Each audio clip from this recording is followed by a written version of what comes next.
walk across that stage, you're going to be so happy with yourself. You're going to be so proud that against all adversity, you made it. Through all challenges, all struggles, everything that was meant to stop you, you was able to walk across that stage and get your degree and eventually your license. And it's going to mean so much more that you worked so hard for it. Like literally blood, sweat, and tears went into me walking across that stage.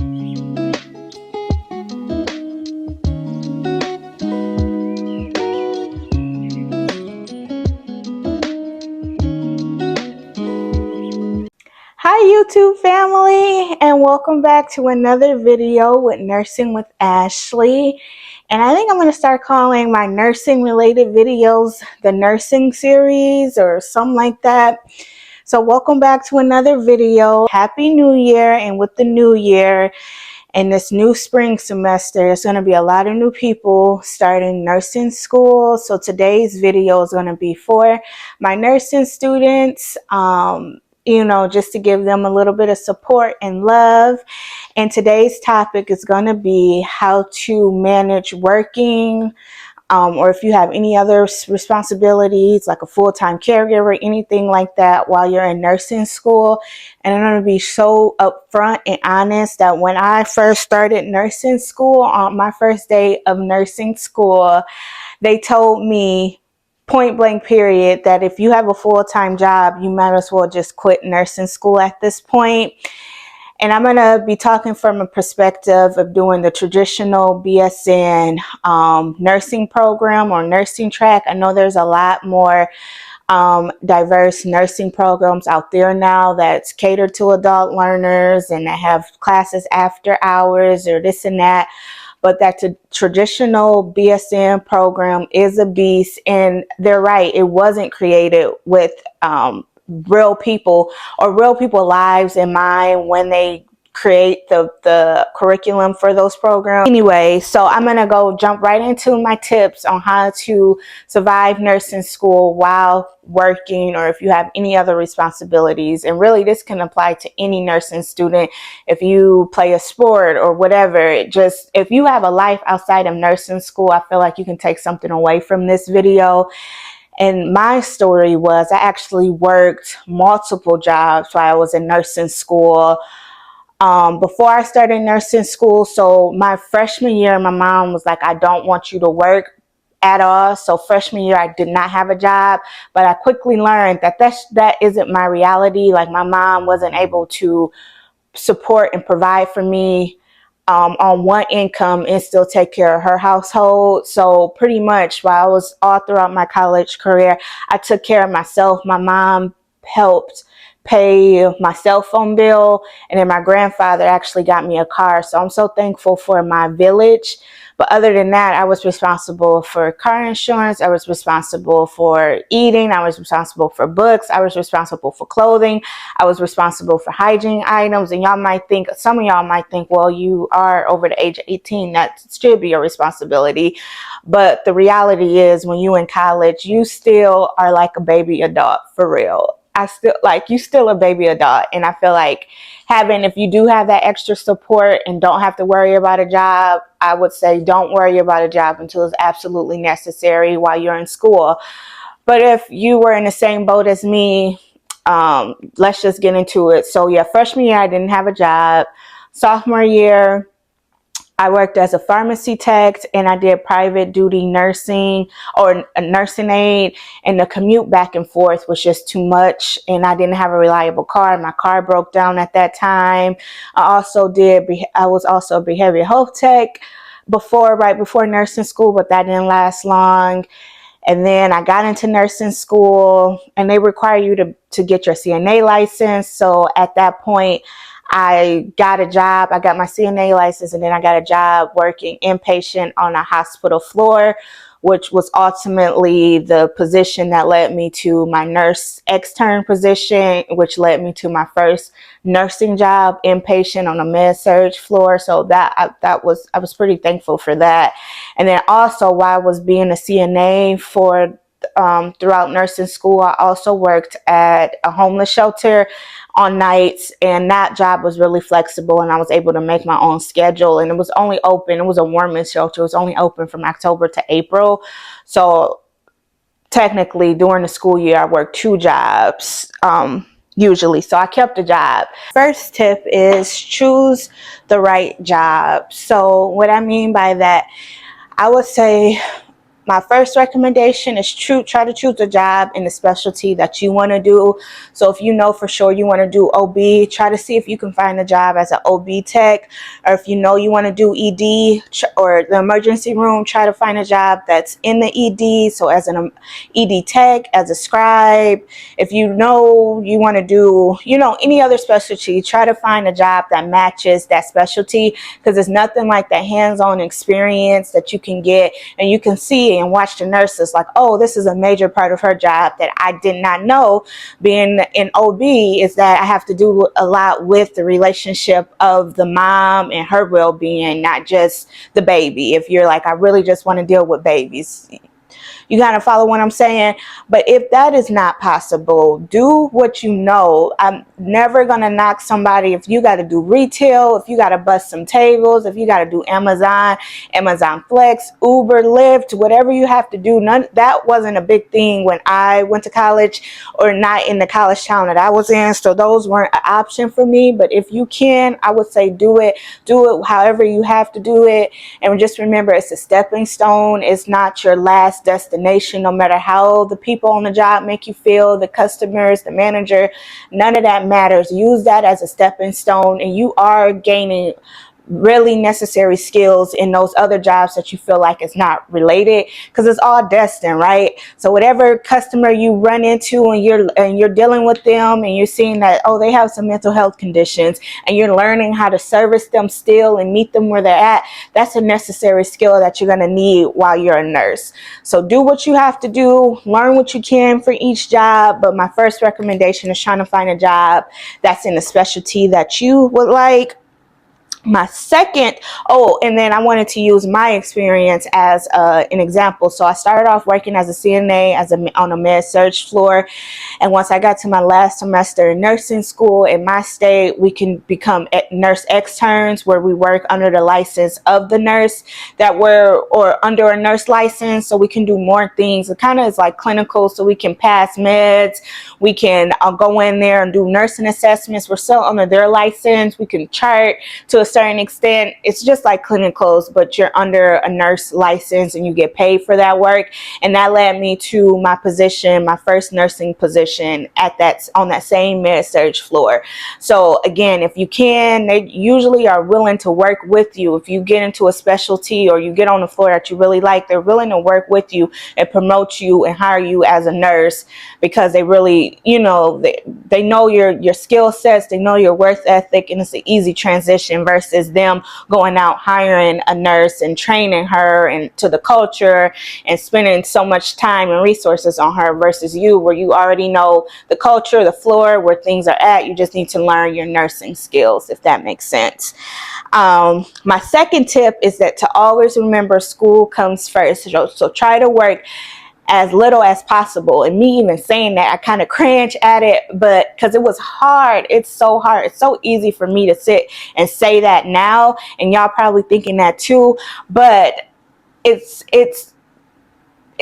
feasible. You might have to cut back a lot. Like I had to cut back a lot. It was just a bare minimum while I was in nursing school.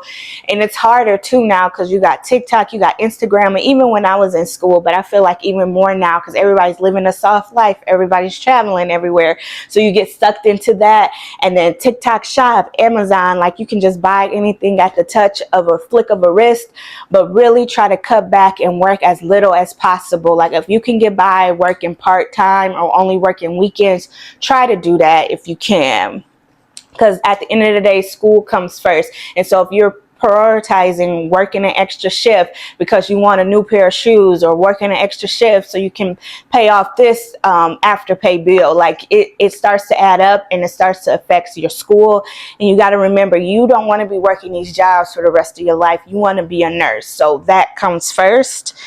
And then I would say try to choose shifts that's compatible with your school schedule. So for me, in the traditional, like I said, I'm just speaking from my experience, the traditional BSN program, all those classes and clinicals are business hours, Monday through Friday. So I had to find a job that was either PM shift, so after like 7 p.m., or night shift. For me, nights just works better because most of the times, most places, you expect the patients, the guests that were at the homeless shelter to be asleep at night. So I was able to study. And then nights too, it's just more flexible. So I used to work in my hometown, which was like 2 hours away, as a CNA every Friday, Saturday, Sunday, and that was shift differential. I got night shift. So it starts to add up to when you work third and PM shift, because it's usually a shift and, you know, shift differential with those shifts. So I did Friday, Saturday, Sundays. So I got off Monday mornings, and I drove up to school, and then I had classes, and I either usually took a nap or studied after my last class. And that's just how I rolled every weekend. And then during the week, I would pick up 1 or 2 days at the homeless shelter when I could, just depending on my tip is time management. And this is going to come so naturally and effortlessly once you get into the groove of working, once you learn your studying habits, once you learn how to study.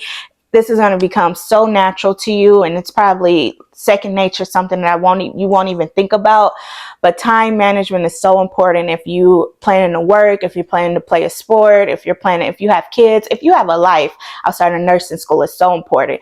So like I said, I would work usually the weekends, and I would try to get some studying in, but I learned very quickly, don't depend on getting all your studying done at work, because again, anything can happen, and it can be a busy day, and you can't get through the whole shift and not being able to even open up your book or your notes. So I would plan it out that I would study during the week, get most of my studying done during the week. So on the weekend, I'm just really reviewing and really making sure it's in my memory when I'm trying to learn, if that makes sense. So it's just really about time management. Or if I knew I had a shift on Wednesday and that big test was on Thursday, I bet you before Wednesday came, I got a lot of my studying done or a lot of my assignments done. So on Thursday, I was ready for it, if that makes sense.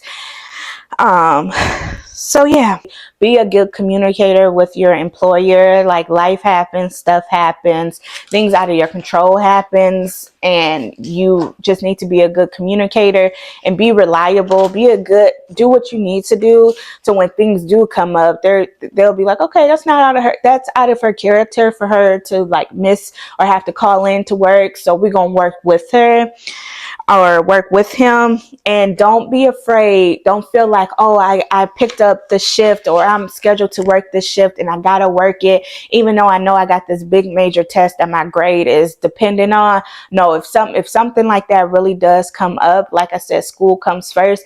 And don't be afraid to request off, to use your you're not gonna if you're working full time, you might have PTO. If you don't have it, anyway, use your PTO, call in, like do what you have to do, because at the end of the day, school comes first. And that's kind of contradicting, but y'all get what I'm saying. Like, use your best judgment, and at the end of the day, the bottom line, school comes first before anything else. So if you got a request off to get some extra hours in of studying, do that for sure. Let's see. My next tip is to learn to lean on your support system. So I'm a pretty independent, like I hate asking people for help. I'm prideful, and I know that's something that I need to work on, but I'm like the type of person that just likes to get it done myself. And that was just how I was raised, just being raised, to be honest with you, by a strong, independent, single mother, Black woman. That's just how I was raised. So, but I'm begging you to lean on your support system, whether that's sister, mom, brother, friend, whatever. Lean on that support system, even if it's just to call them to cry. Like, I can't tell you how helpful it was. My mom reached out to co-workers, and just out of the kindness of their heart, they were nurses, and they bought me stethoscopes. They bought me like just a whole bunch of stuff. My mom, like just being a shoulder to cry on, like just whenever I needed something, she was there. My sister, my grandma, like just lean on that. And then I urge you too, that even because I'm an introverted person, but if you can, try to build a support system in school and in your nursing cohort, because at the end of the day, those people that's in your class are the only ones dealing with what you're dealing with at that exact time, at that exact moment. So they know, like, oh, that professor is a mess, or they know, oh my goodness, I was in class that day and you weren't. Here's my notes and this and that, or I heard her say this about the test. Oh, I didn't catch that. Let me make sure I put that in my notes or in my study guide. So just having that extra person or group of people to lean on is important, but be careful with who you choose to lean on in nursing school, and trust and different things like that. And then two, it was two girls that I would say was my support system in nursing school. And we used to take turns driving each other to clinicals. We used to try to pick the same clinical. We got this big test coming up. Let's study. Let's work together. How do you study? How do I study? And so it was just really helpful. And my last tip, the most important thing, is show yourself some grace, because I remember so vividly my nursing professor, she said the two hardest things she's ever done in her whole entire life, and she said she had kids, she dealt with family members passing, all this different stuff, is that one, going through a divorce, and two, going through nursing school. So take that as you will and show yourself grace, that you're human, that you just showing up today is enough. And even though it doesn't feel like it, it's going to feel like the weight of the world is on your shoulders, so much pressure. Like if I had to go through nursing school again, like it was so much, like part of me is like, I would not go through nursing school again. But then I think about my patients, or the people that I was able to people's lives I was able to touch during the most vulnerable part of their life. I'm like, I would. But I'm telling you, it was going to be so challenging, so hard, so difficult. So show yourself some grace. You're human. You're imperfect. Some days you will just need to rest. Like you mentally would just need to rest. Yeah, but if there's this was a fun video to do. If there was any other topics, any other things you guys want me to discuss, please leave them down below. If you've gone through nursing school and had to work or had kids or other responsibilities, please drop down your advice, your tips for this nursing class that's coming up, or these new nursing students that's about to be in school coming up in January sometime soon. And congrats, Happy New Year. This is your moment. I know your family is so proud, and just know every step that you're taking, you're making progress, whether it feels like it or not, and you're doing good work in the world. And when you do good things, sometimes it doesn't come easy. It's going to be a battle, it's going to be a journey, but it's your journey. And once you walk across that stage, you're going to be so happy with yourself. You're going to be so proud that against all adversity, you made it. Through all challenges, all struggles, everything that was meant to stop you, you was able to walk across that stage and get your degree and eventually your license. And it's going to mean so much more that you worked so hard for it. Like literally blood, sweat, and tears went into me walking across that stage and getting my license. And I don't take it for granted. I guard my license with all of my being. I do all that I can to protect it. And yeah. So yeah, if there's anything else that you guys want to talk about, guys want to discuss, and I'm thinking that maybe like if I can find some pop culture, like nursing related things, maybe we can have a conversation about that, or any other things you guys want to talk about, just leave it down below. And until the next video, bye guys.